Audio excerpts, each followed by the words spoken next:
এখন কাগজত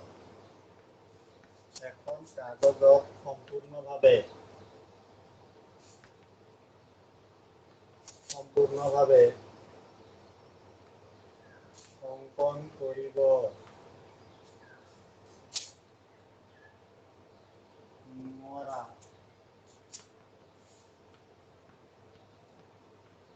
যি ঋতুচিত্ৰ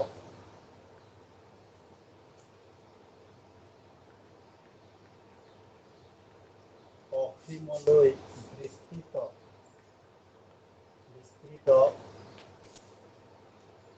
কৰিব পাৰি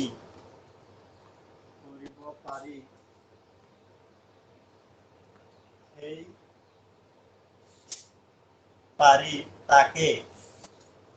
তাকেই ৰেখা বোলে।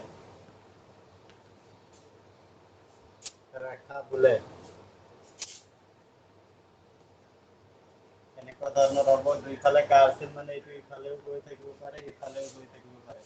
ইয়াৰ মই চাপোজ নাম দিলো পি কিউ,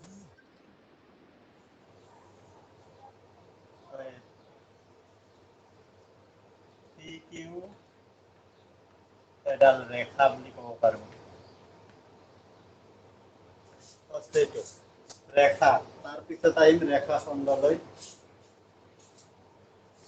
এইটো হৈছে ৰেখা, তাৰপিছত আহিম নেক্সট আমি ৰেখা খণ্ড লিখিম।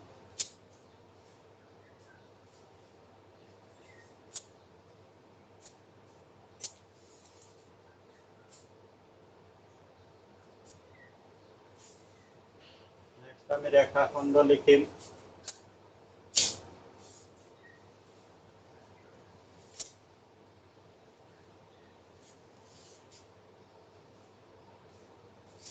Second point, ৰেখা খণ্ড।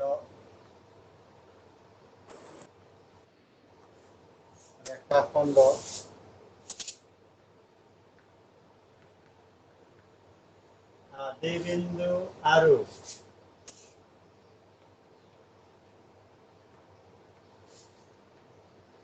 অন্তিম বিন্দু থকা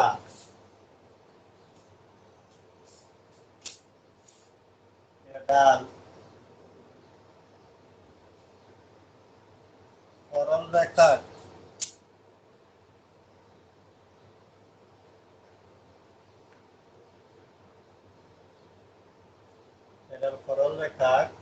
যি এডাল ৰেখাৰ অংশ তাক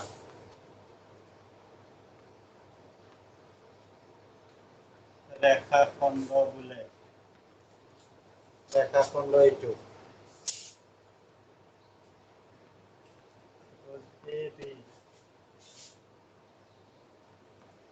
চিত্ৰত AB এডাল ৰেখা খণ্ড। ইয়াক AB এনেকে লিখা হয়, এইটো AB ৰেখা খণ্ড এইদৰে লিখা হয়। নেক্সট পইণ্ট হ'ব আমাৰ কাৰণে ৰশ্মি।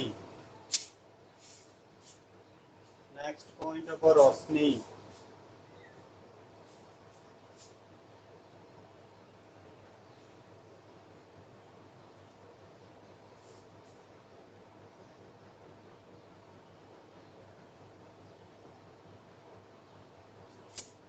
নেক্সট পইণ্ট হ'ব ৰশ্মি।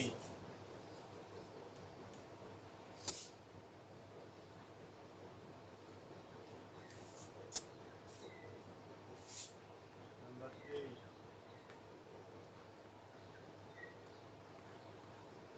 ৰশ্মি।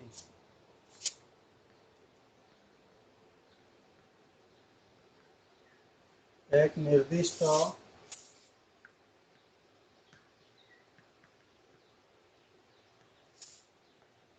আদি বিন্দুৰ পৰা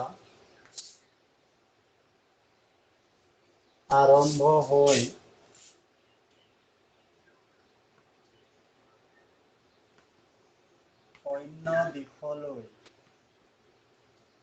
অন্য দিশলৈ গতি গতি কৰা সরল রেখা যার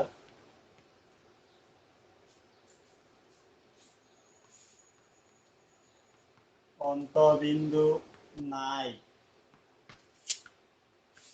তার রশ্মি বলে।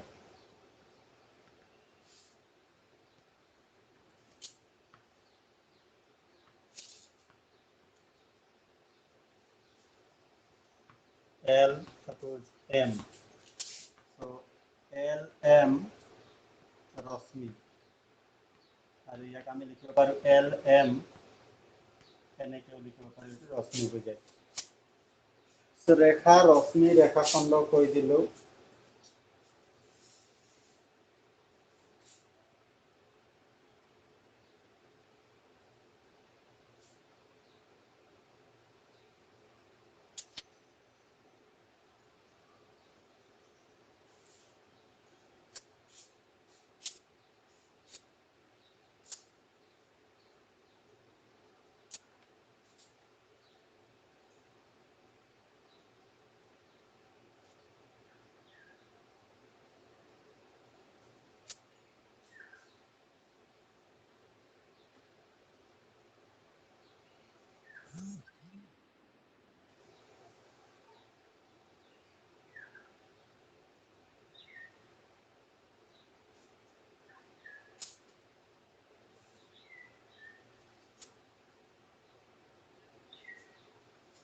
নেক্সট ইয়াক মই তিনিটাক একেলগে তুলনা কৰি দেখাই দি আছো।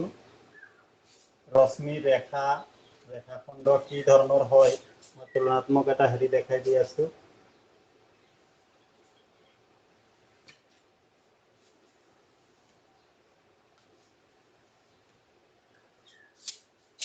ৰেখা ৰেখাখণ্ড ৰশ্মি। প্ৰথম কথা কাগজত আঁকিব নোৱাৰি দেই। ফাৰ্ষ্ট কাগজত অঙ্কন কৰিব নোৱাৰি।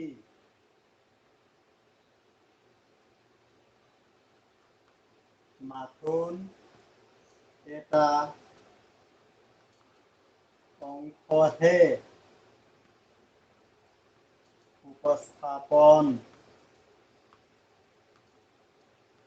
কৰিব পাৰি। আৰু কেইটামান ইয়াৰ ইম্পৰ্টেন্ট পইণ্ট আছে। এটা পইণ্ট হৈছে নিৰ্দিষ্ট বিন্দু নাথাকে।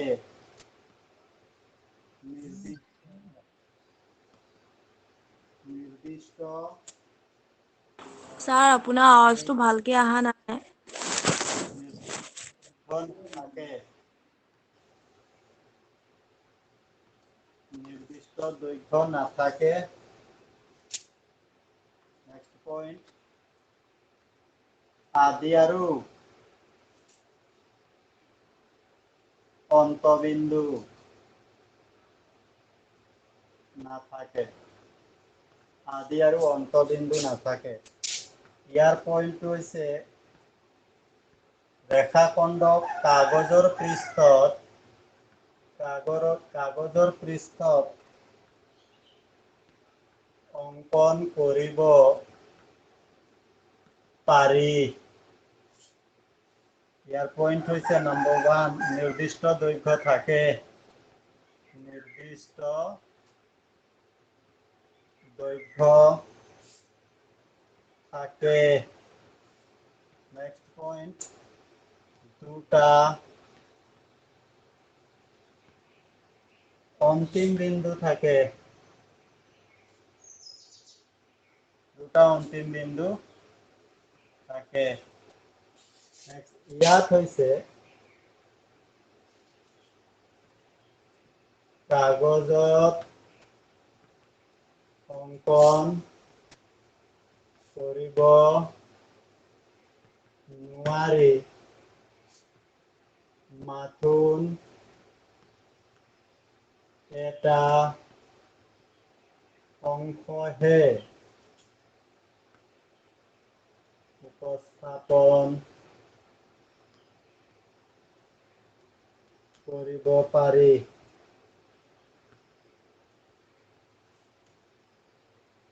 Number 1 point হ'ব নিৰ্দিষ্ট দৈৰ্ঘ্য নাথাকে। নিৰ্দিষ্ট দৈৰ্ঘ্য নাথাকে। Second point, এটা অন্তিম বিন্দু থাকে। এটা অন্তিম বিন্দু থাকে। এইটো হৈছে ৰেখা, ৰেখাখণ্ড, ৰশ্মি একেলগে বস্তু কি সেইটো বুজিবৰ কাৰণে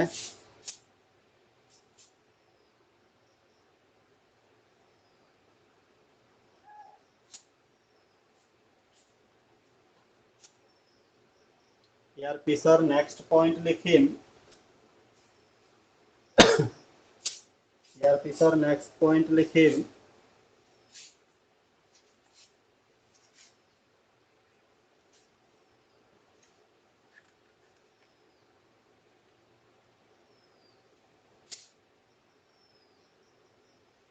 ইয়াৰ পিছৰ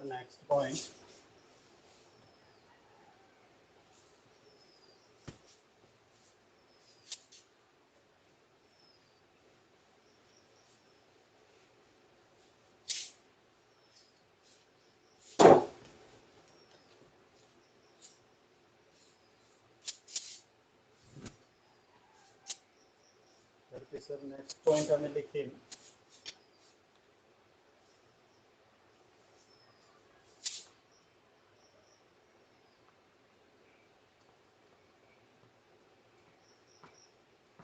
একেৰেখীয় বিন্দু।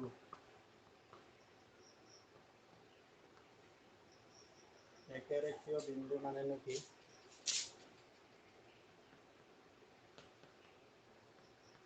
তিনিটা বা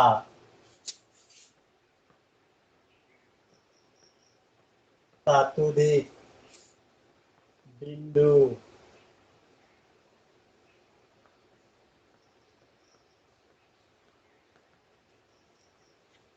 তিনিটা বা তাতোধিক বিন্দু একেডাল ৰেখাত থাকিলে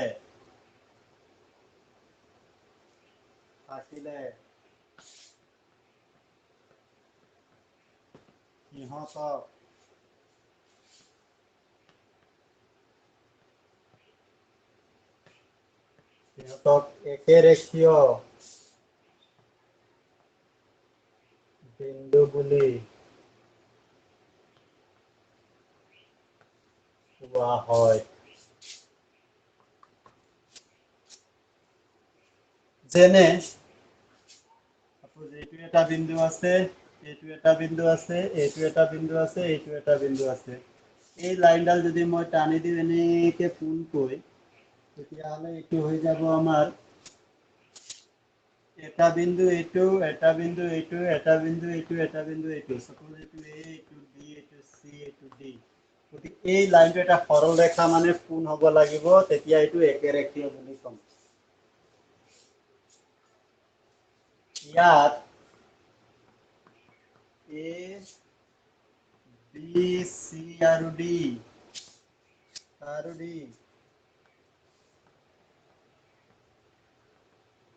একেডাল ৰেখাত আছে।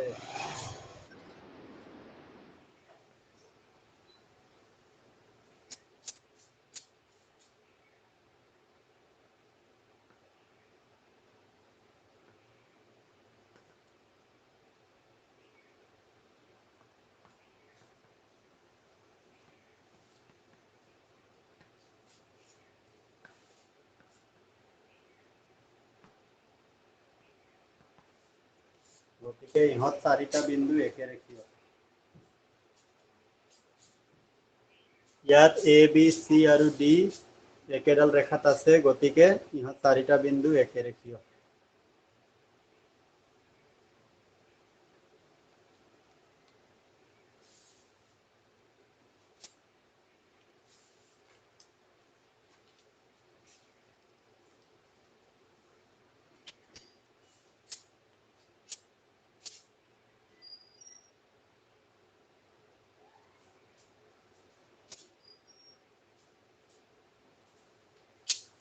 ইয়াৰ পিছত অনা একেৰেখীয় বিন্দু মানে একেৰেখীয় নোহোৱা বিন্দু।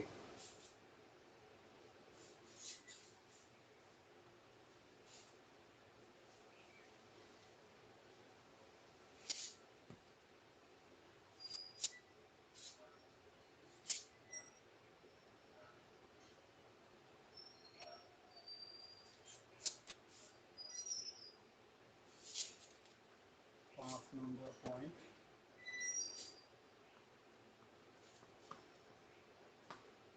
অনা একেৰেখীয় বিন্দু। অনা একেৰেখীয় বিন্দু।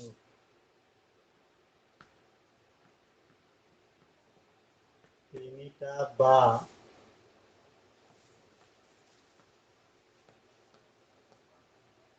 ততোধিক বিন্দু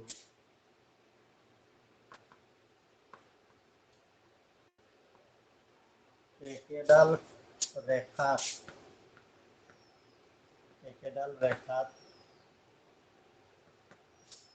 নাথাকিলে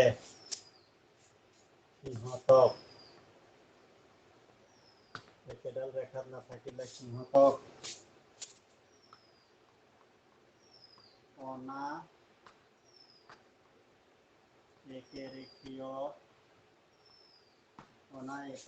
বিন্দু বোলে।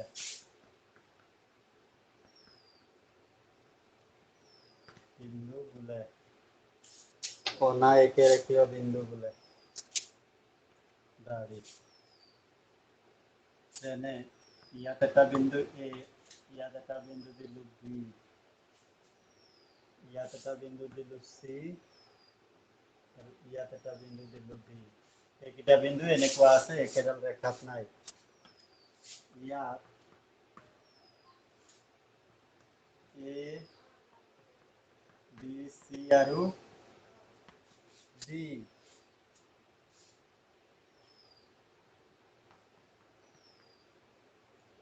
বিন্দু চাৰিটা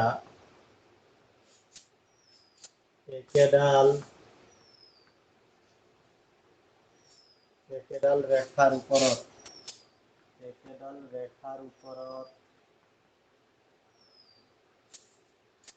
ৰেখাৰ ওপৰত নাই।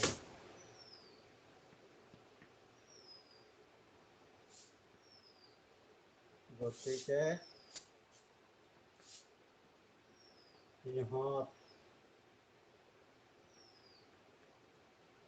অনা একেৰেখীয়।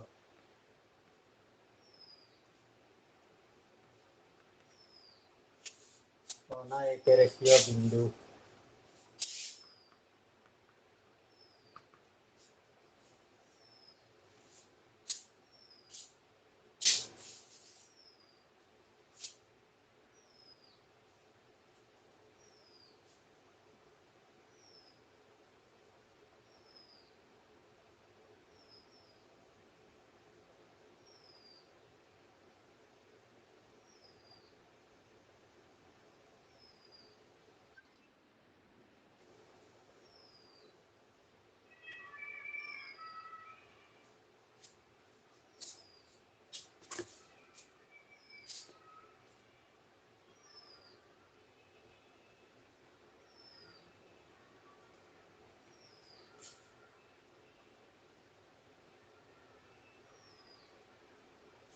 ইয়াৰ পিছৰ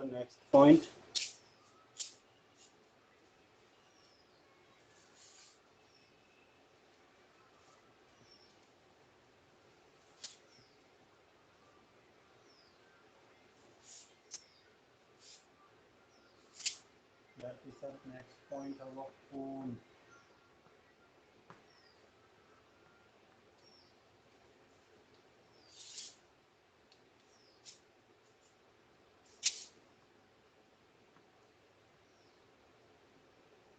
একেটা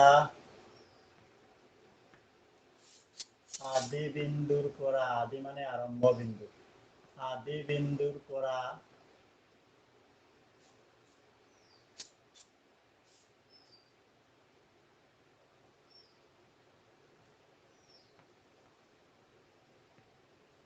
উৎপত্তি হোৱা দুটা ৰশ্মি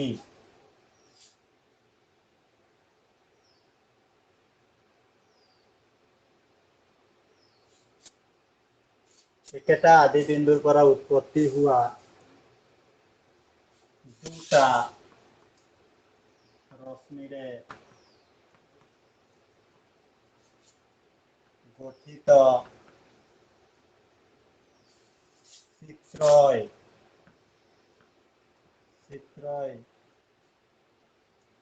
চিত্ৰকে কোণ বোলে।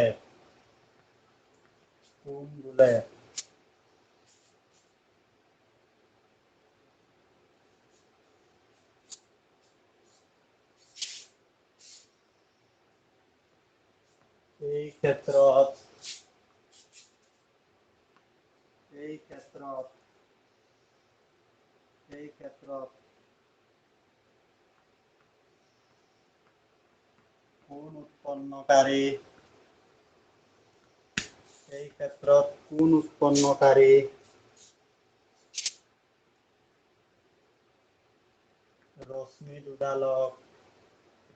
কোণ উৎপন্নকাৰী ৰশ্মি দুডালক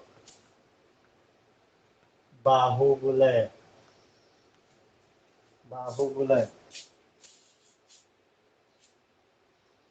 আৰু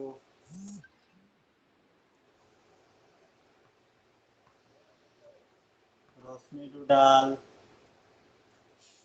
যিটো বিন্দুত মিলিত হয় তাক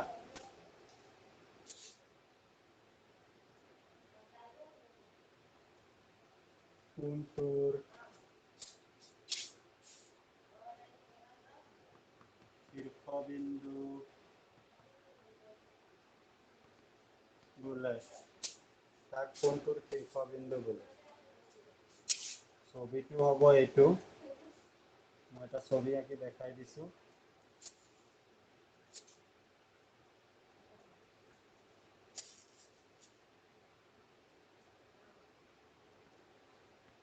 মানে এইটো আৰু এইটো দেখাইছো আৰু এই দুটাক বাহু বুলি কয়। এইটো সাপোজ বি দিলো, এইটো এ, এইটো চি দিলো। এই বিটোক কোৱা হয় শীৰ্ষবিন্দু। এইটো হৈছে শীৰ্ষবিন্দু।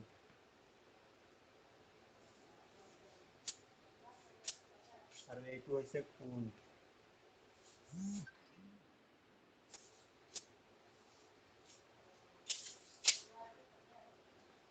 ইয়াত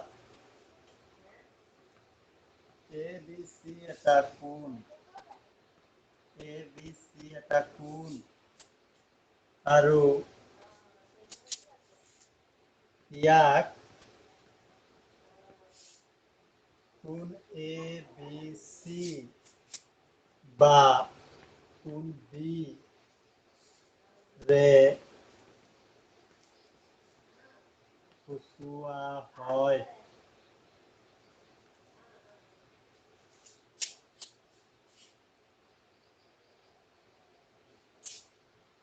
ইয়াত AB আৰু BC বাহু আৰু বিন্দু আৰু B হ'ল শীৰ্ষবিন্দু আৰু B হ'ল ইয়াৰ শীৰ্ষবিন্দু।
হৈ গ'ল থাকিব আৰু আজি কাইলৈ পুনৰ প্ৰকাৰসমূহ পঢ়াম বাকীবিলাককো কবি ক্লাছ কৰিবৰ কাৰণে হ'ব ছাৰ।